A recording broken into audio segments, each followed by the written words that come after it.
Hi all. We have already discussed the summary of Refugee Blues, which was written by W.H. Auden. It is a fantabulous poem written by W.H. Auden on the basis of Jewish plight under the Hitler's rule. Today we are discussing the central theme of the poem, tone of the poem, and the poetic devices employed in this particular poem. Let's begin with central idea or the theme of the poem. This poem mainly focuses on or describes the situation of Jews under Hitler's rule. ഹിറ്റ്ലറിൻ്റെ ഭരണകാലത്ത് ജ്യൂസിൻ്റെ അവസ്ഥ മനസ്സിലാക്കി തരുന്ന അല്ലെങ്കിൽ വ്യക്തമാക്കി തരുന്ന മനോഹരമായൊരു കവിതയാണ് refugee blues.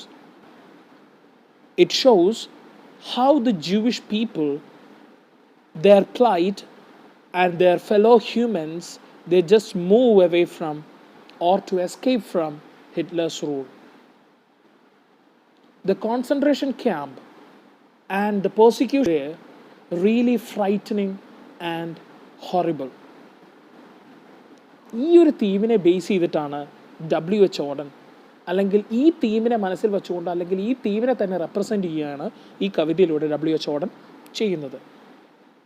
He brings the images of animals, birds and even fish under the sea in order to show the freedom the animal world enjoys and the persecution Jews undergo under the rule of Hitler. അപ്പോൾ ഇവിടെ ഒരു contrast കൂടെ കൊണ്ടുവരുന്നുണ്ട്. Animal വേൾഡിൽ പോലും അവർ പോലും free ആകുമ്പോൾ ഈ Jews they were not free. And coming to the tone of the poem, the tone of the poem is melancholic. Melancholic എന്ന് പറഞ്ഞ വേർഡിൻ്റെ അർത്ഥം സങ്കടകരം, സാഡ്, ഡിപ്രഷൻ എന്നൊക്കെയാണ്. It is a depressing and devastating poem. The dire plight of the Jews is presented starkly, making the readers uncomfortable, which is its poet's idea. നമ്മൾ വായിക്കുമ്പോൾ നമുക്ക് ആ റിയലി ആ ജ്യൂസിന് അനുഭവിച്ച വേദനകളും വിഷമങ്ങളും കറക്റ്റായിട്ട് മനസ്സിലാവും. ഒന്ന് ചിന്തിച്ചു നോക്കി, ആ കവിതയിൽ പറയുന്നത് ഒരുപാട് നഗരത്തിൽ ഒരുപാട് വീടുകളുണ്ട്, പക്ഷെ ഞങ്ങൾക്ക് വീടില്ല. ഞങ്ങളെ യഥാർത്ഥത്തിൽ ഇവിടെ ജീവിച്ചിരിക്കുക ഞങ്ങൾ ജീവിച്ചിരിക്കുന്നില്ലെന്ന് പറയുന്നു. ഞങ്ങൾക്ക് പാസ്പോർട്ട് നിഷേധിക്കപ്പെടുന്നു. ഞങ്ങൾക്ക് അറ്റ്ലസിൽ പോലും ഞങ്ങൾക്കൊരു സ്വന്തം ദേശം പോലും ഇല്ല. ഞങ്ങൾക്ക് എവിടെയും പോയി ഞങ്ങൾക്ക് സ്വസ്ഥമായിട്ട് ജീവിക്കാൻ പറ്റുന്നില്ല. ഞങ്ങൾ എവിടെയും ഫ്രീ അല്ല. ഞങ്ങളെ even soldiers under even the daring cold, severe cold, they are still searching us in order to persecute us. ഞങ്ങളെ പീഡിപ്പിക്കാൻ വേണ്ടി അവർ ഈ തണുത്തുറഞ്ഞ ഈ കാലാവസ്ഥയിൽ ഞങ്ങളെ സെർച്ച് ചെയ്ത് നടക്കുകയാണ്. അപ്പോൾ അത്തരത്തിലുള്ള the tone is very much melancholic, devastating and depressing.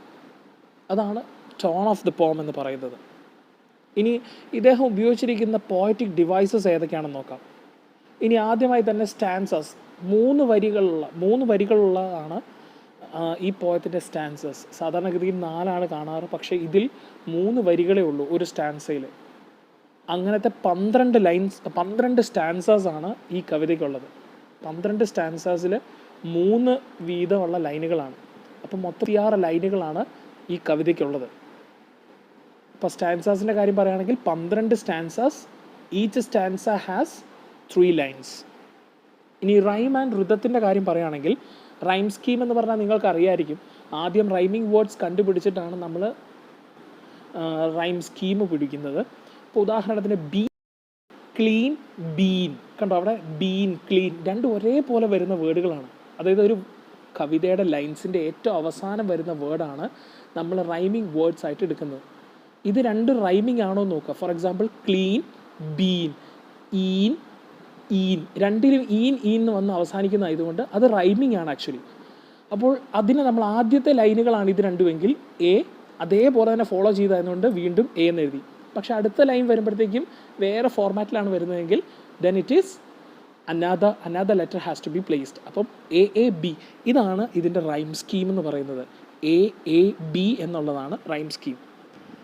The last words of the first lines of each stanza rhyme with each other. ഈ കവിതയുടെ എല്ലാ സ്റ്റാൻസകളുടെയും പ്രത്യേകത റൈം സ്കീം എന്ന് പറയുന്നത് A A B A A B A A B എന്നുള്ള രീതിയിലാണ് അതിൻ്റെ format വന്നിരിക്കുന്നത്. So that is about rhyme and rhythm. And then ഇമേജറിയുടെ കാര്യം പറയുകയാണെങ്കിൽ here he has used animal images കൊണ്ടുവന്ന് ബേർഡ്സിൻ്റെ ഇമേജസ് കൊണ്ടുവന്നിട്ടുണ്ട്, ഫിഷിൻ്റെ ഇമേജസ് കൊണ്ടുവന്നിട്ടുണ്ട്. സോ ആനിമൽ വേൾഡിൻ്റെ ഇമേജസും അതുപോലെ തന്നെ ഈവൻ നേച്ചറിനെ പോലും കൊണ്ടുവരുന്നുണ്ട്. യു ട്രീസിനെ കാണിക്കുന്നുണ്ട്, യു ട്രീസിനെ YEW യു ട്രീസിനെ കാണിക്കുക. അതുപോലും അതിൻ്റെ സമയത്ത് ഇലകൾ പൊഴിക്കുകയും പുതിയ പൂക്കൾ വരികയും അതിൻ്റെതായ മാറ്റങ്ങൾ അതിന് വരുന്നുണ്ട്. പക്ഷേ ഫോർ ദം ആനിമൽ വേൾഡിനെ കൺസിഡർ ചെയ്യുമ്പോൾ they are free, but here Jews are not free. Even nature is being changed as എന്താ പറയുക, കാലാവസ്ഥ മാറുന്നതിനനുസരിച്ച് അത് മാറിക്കൊണ്ടിരിക്കുന്നു. But here Jews they are not, they are still stagnant. അപ്പോൾ ഇതാണ് ഇമേജറിയുടെ കാര്യം പറയുകയാണെങ്കിൽ. ഇനി മെറ്റഫേഴ്സ് എന്ന് പറയുമ്പോൾ ഇതിൽ ഉപയോഗിച്ചിരിക്കുന്ന മെറ്റഫേഴ്സ് ഒരുപാടുണ്ട്. മെറ്റഫർ എന്ന് പറഞ്ഞു കഴിഞ്ഞാൽ ഒന്നിനോടൊന്ന് കമ്പയർ ചെയ്യുന്ന ഒരുപാട് കമ്പാരിസൺസ് കൊണ്ടുവരുന്നുണ്ട് ഇവിടെ. So here this comparison is called metaphor. For example, the thunder rumbling in the distance is a metaphor for the orders of Hitler which read kills all Jews. The thunder rumbling എന്ന് ഉദ്ദേശിക്കുന്നത് ഹിറ്റ്ലറിനെയാണ് ഇവിടെ compare ചെയ്തിരിക്കുന്നത്. അപ്പോൾ thunder rumbling എന്നതുകൊണ്ട് ഹിറ്റ്ലറിനെ, അപ്പോൾ അത് മെറ്റഫോറിക്കാണ്. Metaphor means ഒന്നിനോടൊന്ന് compare ചെയ്ത രീതി. So it's an example. Thunder distance is a metaphor for the orders of Hitler. And then repetition ആണ് മറ്റൊരു എടുത്തു പറയേണ്ട ഒരു കാര്യം. Repeating of lines. For example my dear brothers, for example my dear എന്ന് പറഞ്ഞ വേർഡ് ഉപയോഗിച്ചുകൊണ്ട് ദാറ്റ് വേർഡ്സുകൾ ഉപയോഗിച്ചുകൊണ്ട് repeated. For example only 10 feet away my dear, only 10 feet away. കാരണം ആ റിപ്പീറ്റേഷൻ ഇടയ്ക്കിടയ്ക്ക് നിങ്ങൾക്ക് കാണാൻ പറ്റും. എല്ലാ സ്റ്റാൻസയുടെയും അവസാനത്തെ വരികൾ നിങ്ങൾക്ക് ഇത്തരത്തിലുള്ളൊരു റിപ്പീറ്റേഷൻ കാണാൻ കഴിയുന്നുണ്ട് ഈ ഒരു പർട്ടിക്കുലർ കവിതയിൽ. So that is the technique which was employed by W.H. Auden in this particular poem, Refugee Blues. This repetition is effective in emphasizing the content of individual stanzas. അപ്പോൾ ആ ഇൻഡിവിജ്വൽ കണ്ടൻറ്റിനെ ഒന്നുകൂടെ സ്പഷ്ടമാക്കാൻ ഈ repetition സഹായിക്കുന്നു എന്നാണ് പറയുന്നത്. അപ്പോൾ for example only 10 feet away my dear, only 10 feet away എന്ന് പറയുമ്പോൾ 10 അടി മാത്രം അകലിച്ചുള്ള, അപ്പോൾ ആ ഫിഷിൻ്റെ ഇമേജ് ആയിരുന്നു കൊണ്ടുവന്നത്. അപ്പോൾ അവിടെ 10 അടി താഴ്ചയുള്ള അവർ പോലും ഫ്രീ ആണ്. പക്ഷെ നമ്മളിവിടെ എത്ര അടുത്തുള്ള നമുക്ക് ഒരു ഫ്രീഡം ഇല്ല എന്നാണ് പറയുന്നത്. അപ്പോൾ അതും കൂടെ ഒന്ന് റിപ്പീറ്റേഷൻ എന്ത് സഹായിക്കുന്നു? For the effective in order to effectively emphasize the content, അതിന് സഹായിക്കുന്നു എന്നാണ് പറയുന്നത്. ഇനി അടുത്തൊരു പോയിന്റ് എന്ന് പറഞ്ഞു കഴിഞ്ഞാൽ ഒരു പോയറ്റിക് ഡിവൈസ് ഉപയോഗിക്കുന്ന അല്യൂഷൻ.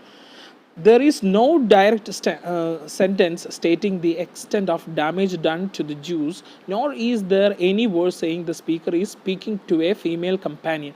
ഇവിടെ എവിടെയും നമുക്ക് ആരോടാണ് സംസാരിക്കുന്നുള്ള എവിടെയും വ്യക്തമാക്കരുത്. നമ്മൾ അല്യൂഡ് ചെയ്യുകയാണ്, ആക്ച്വലി നമ്മൾ ഗസ്സിയാണ് ആക്ച്വലി അവിടെ ചെയ്യുന്നത്. ഇത് ആരോടാണ് സംസാരിക്കുന്നതെന്ന് അറിയത്തില്ല. മേ ബി കപ്പിൾസ്, ഇത് ജൂനോട് തന്നെയാണോ പറയുന്നത് എന്നുള്ള കാര്യമൊന്നും വ്യക്തമല്ല. പക്ഷെ നമ്മളത് ഒരു ഫീമെയിൽ കമ്പാനിയൻ ആണെന്നുള്ള നമ്മൾ അല്യൂഡ് ചെയ്യാണ്. അപ്പോൾ ഇറ്റ്സ് എ കപ്പിൾ എന്നുള്ള രീതിയിൽ നമ്മൾ അനുമാനിക്കുകയാണ്, ആക്ച്വലി ഇൻഫറൻസ് ആണ്. There are understood by the speakers words through words and descriptions. Words and ഡിസ്ക്രിപ്ഷനിലൂടെ നമ്മളത് അനുമാനിക്കുകയാണ് ആക്ച്വലി, അതായത് ഇതൊരു ഫീമെയിൽ കമ്പാനിയൻ ആണെന്ന്. അപ്പം that's possible in this particular poem. So ഇത്രയുമാണ് ഈ പർട്ടിക്കുലർ പോയിന്റിലെ ബാക്ക്ഗ്രൗണ്ട് ആയിട്ട് നമുക്ക്, ബാക്ക്ഗ്രൗണ്ട് അല്ല, ഇതിൻ്റെ മേജർ തീമും ടോണും പോയറ്റിക് ഡിവൈസസുമായിട്ട് പറയാനുള്ളത്. അപ്പോൾ ഇത് ക്ലിയർ ആയിട്ട് മനസ്സിലാക്കി ഇതും കൂടെ നമ്മൾ എക്സ്പ്ലനേഷനിൽ കൊടുക്കുമ്പോൾ നിങ്ങൾ ആഡ് ചെയ്യാൻ വേണ്ടി ശ്രമിക്കണം. So whole total thus we come to the end of Refugee Blues എന്ന് പറഞ്ഞ പാഠം ഇവിടെ അവസാനിക്കുകയാണ്. നമ്മളിതിൻ്റെ ഏകദേശം എല്ലാം തന്നെ പറഞ്ഞു തീർത്തിട്ടുണ്ട്. നമ്മളിതിൻ്റെ ഓതറിനെ പറ്റി ഡിസ്കസ് ചെയ്തു, ഇതിൻ്റെ ബാക്ക്ഗ്രൗണ്ട് ഡിസ്കസ് ചെയ്തു, ഇതിൻ്റെ സമ്മറി ഡിസ്കസ് ചെയ്തു. ഇപ്പോൾ നമ്മൾ ഇന്നത്തെ ദിവസം നമ്മൾ theme, tone and poetic devices. Thus we come to the end of the chapter Refugee Blues. Thank U.